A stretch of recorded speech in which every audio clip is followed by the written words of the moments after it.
Bonjour chers auditeurs, nous espérons que vous allez bien. Aujourd'hui, la chaîne Salt and Light pour une santé meilleure vous propose un nouveau tutoriel sur la douleur d'estomac, plus communément appelée mal d'estomac. Nous allons donc dans un premier temps caractériser la douleur d'estomac. Ensuite, vous aurez les causes et la physiopathologie de la douleur. Puis nous allons mettre en évidence les signes alarmants qui doivent vous amener à consulter. Vous aurez les astuces de prévention et le traitement pour ceux qui en souffrent déjà, avec bien sûr des astuces naturelles. Mais déjà, lâchez-nous un beau pouce bleu, abonnez-vous et activez la cloche de notification pour être informé lorsque nous publierons de nouvelles vidéos. Tout d'abord, selon la subdivision de l'abdomen en 9 quadrants, l'estomac est cet organe du tube digestif qui se situe dans la région épigastrique. C'est un organe creux en forme de lune responsable du ramollissage des aliments après les dents et la langue par des mouvements de contraction. Et aussi et surtout un endroit où les aliments sont simplifiés par des enzymes dont quelques-unes sont activées par l'acidité du milieu. Donc l'estomac se trouve dans la région épigastrique au-dessus de la tête du pancréas et en dessous du foie. Et près de lui on a la vésicule biliaire dans l'hypochondre droit et la rate. Après avoir situé l'estomac, il est clair qu'une douleur d'estomac va se localiser dans la partie supérieure de l'abdomen, au-dessus du nombril, dans la région épigastrique comme nous l'avons dit. Cette région s'étend jusqu'au milieu de la cage thoracique. Donc, une douleur d'estomac peut être ressentie derrière le sternum au niveau de la poitrine. La douleur d'estomac se projette généralement dans le dos, surtout si elle est due à un ulcère de la face postérieure de l'estomac. Elle est très souvent aiguë passagère, mais peut être aiguë persistante et même chronique.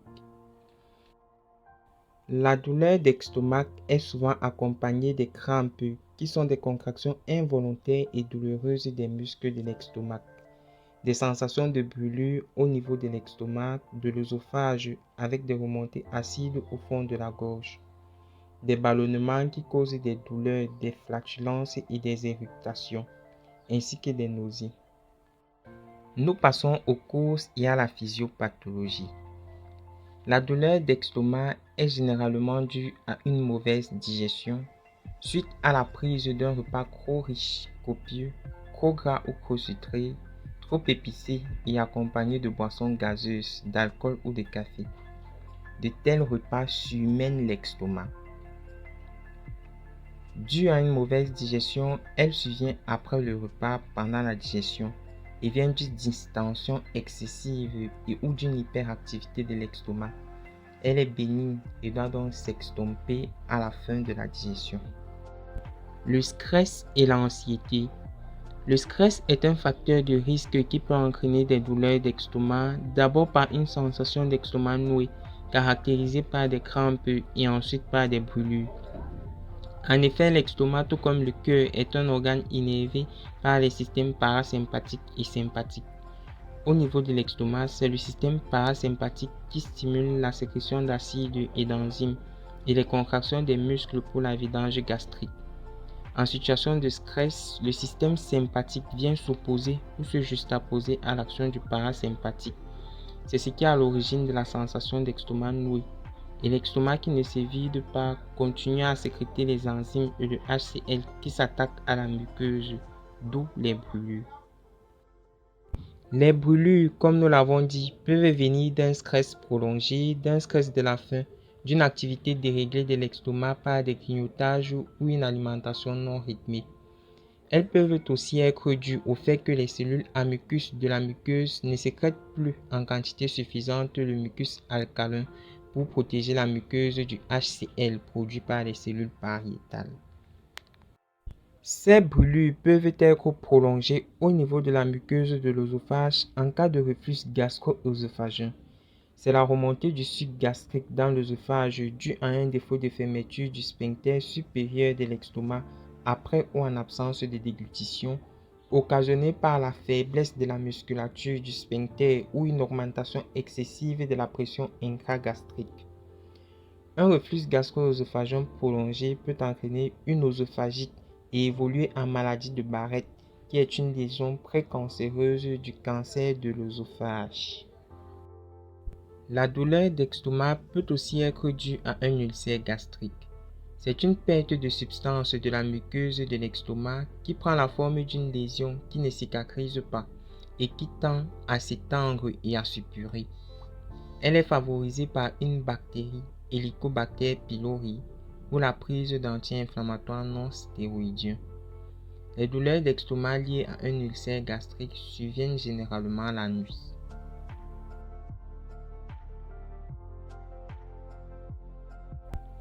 Quand consulter? Lorsque la douleur est récente et persistante, lorsque la douleur est fréquente, en cas de reflux gastro-œsophagien fréquent et de brûlure de l'œsophage persistante, en cas de douleur nocturne. Si les douleurs d'estomac sont accompagnées de perte de poids, de fièvre, de maux de tête intenses, de vomissements, de nausées et de fatigue générale, de perception de sang dans les selles ou de boue dans le ventre, toute douleur d'estomac chez les personnes âgées doit vous amener à consulter.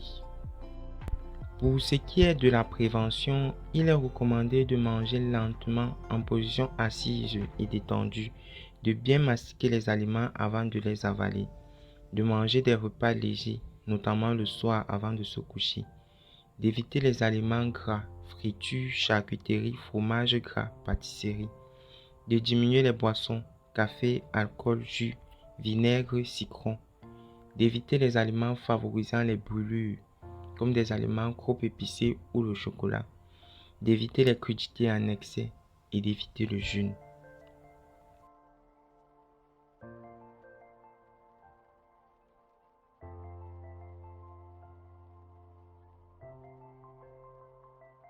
Le traitement repose essentiellement sur la prise d'antispasmodiques en cas de crampes ou de spasmes, d'antalgiques ou d'analgésiques en cas de douleur vive, des antisécrétoires lors de brûlures gastriques, des antihistaminiques pour réduire l'acidité gastrique, des inhibiteurs de la pompe à protons pour inhiber la production d'acide, des antibiotiques en cas d'infection et la chirurgie.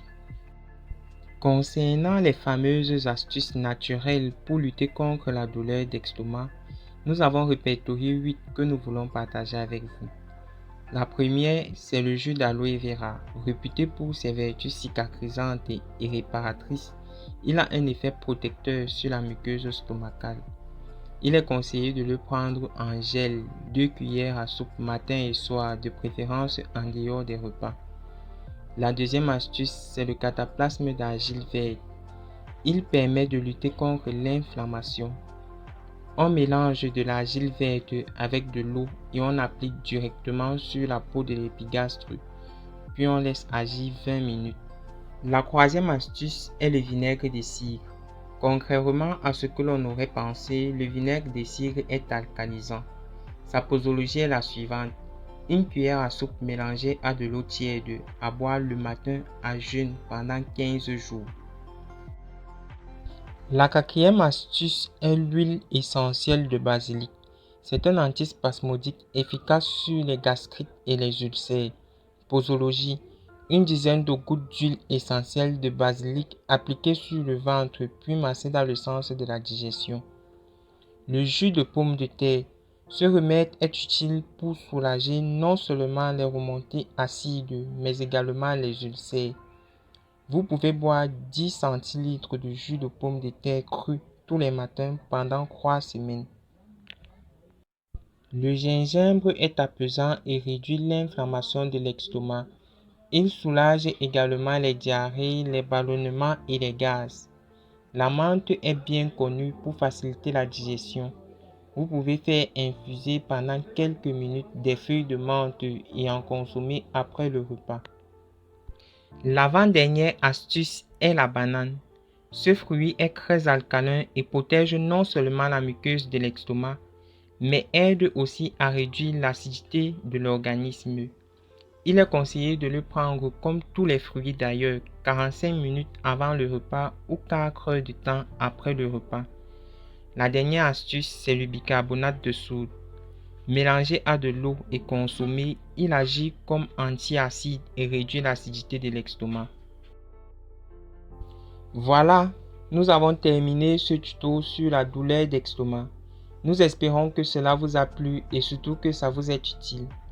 Laissez-nous en commentaire toutes vos suggestions, questions et appréciations. N'hésitez pas à nous lâcher un beau pouce bleu pour nous encourager. Abonnez-vous et activez la cloche de notification pour être informé lorsque nous publierons de nouvelles vidéos. Partagez la vidéo avec vos amis et parents pour qu'eux aussi puissent en profiter. Sur ce, Salt and Light vous dit merci et à très bientôt. Ciao, ciao!